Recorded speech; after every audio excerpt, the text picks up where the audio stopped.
दोस्तों, मुझे पता है आप सब लॉकडाउन में बोर हो रहे हैं, तो मैं आपकी बोरियत दूर करने के लिए लाया हूँ hello app, India's leading social media platform.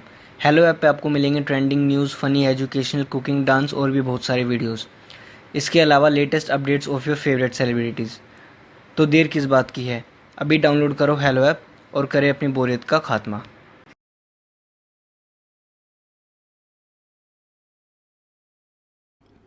हर पूनम की रात को शिवानी का असली नागिन रूप सामने आता था।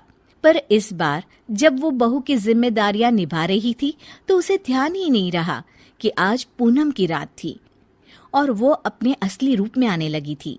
शिवानी को डर लग रहा होता है कि कहीं उसका ये राज सबके सामने ना आ जाए। हे भगवान, अब मैं क्या करूं? अगर किसी को पता चल गया कि मैं एक नागिन हूं तो मुझे इस घर से ये लोग निकाल देंगे और चंदन, वो तो मुझसे नफरत करने लगेंगे। तभी रमा रसोई में आ जाती है और शिवानी अपनी सास को आता हुआ देख घूंघट कर लेती है। बहू, तू यहाँ क्या कर रही है इतनी देर से? तभी रमा देखती है कि शिवानी ने घूंघट किया होता है। अरे बहू, ये तूने अचानक से घूंघट क्यों कर लिया? कुछ नहीं सासू माँ, वो मेरी ना सहेली का फोन आया था अभी।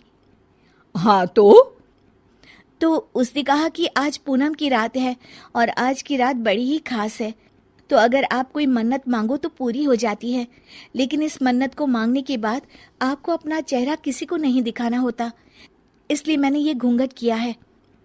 अरे पर तूने तो मुझे इस बारे में कुछ नहीं बताया।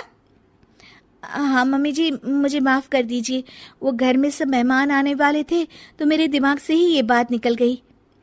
शिवानी ऐसा कहकर अपने काम में लग जाती है। रमा मन में सोचती है, बड़ी ही अजीब सी बात है ये। ऐसी ऊट पटांग मन्नत कौन मांगता है भला? और शिवानी मन में सोचती है, बस कैसे भी करके 12 बजे तक मुझे अपने असली रूप को छुपाना है। अच्छा चलो फिर ऐसे ही चलो, मेरी सहेलियां जा रही हैं, उनसे विदा ले लो। ठीक है मम्मी जी, पर ये घूंघट। हाँ, मैं समझा दूंगी उन्हें कि तुम्हारी ये कुछ अनोखी सी मन्नत है। शिवानी अपनी सास के पीछे चल रही होती है, पर उसका निचला शरीर अब नागिन का रूप ले लेता है। वो मन में सोचती है, हे भगवान, अब मैं क्या करूं? ऐसे तो मैं बाहर नहीं जा सकती, मुझे यहाँ से जाना ही पड़ेगा। रमा पीछे मुड़कर देखती है तो शिवानी गायब होती है। रमा ये देखकर चौंक जाती है कि आखिर शिवानी कहाँ चली गई अचानक से।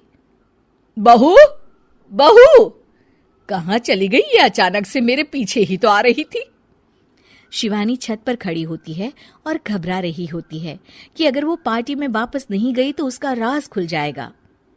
वो चंद्र देवता से प्रार्थना करने लगती है, हे चंद्र देवता, मेरे असली रूप को आज किसी के सामने मत आने दीजिए।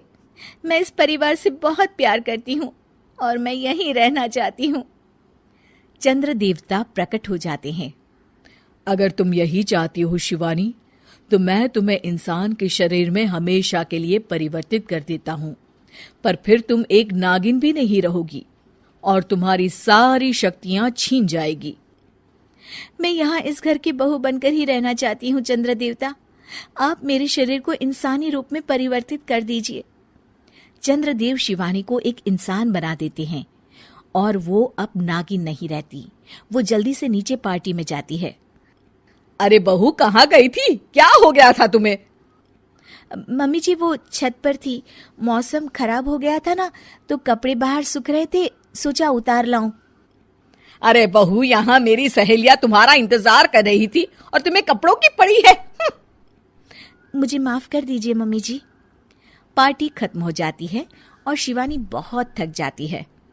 शिवानी, घर की सफाई कर देना, बहुत ही गंदा हो गया है पार्टी के बाद। जी मम्मी जी। शिवानी इतनी थकान के बाद भी घर की सफाई में लग जाती है। सच में एक सामान्य बहू बनना भी बड़ी ही मुश्किल का काम है। अगर चंदन से प्यार न किया होता तो कभी बहू नहीं बनती।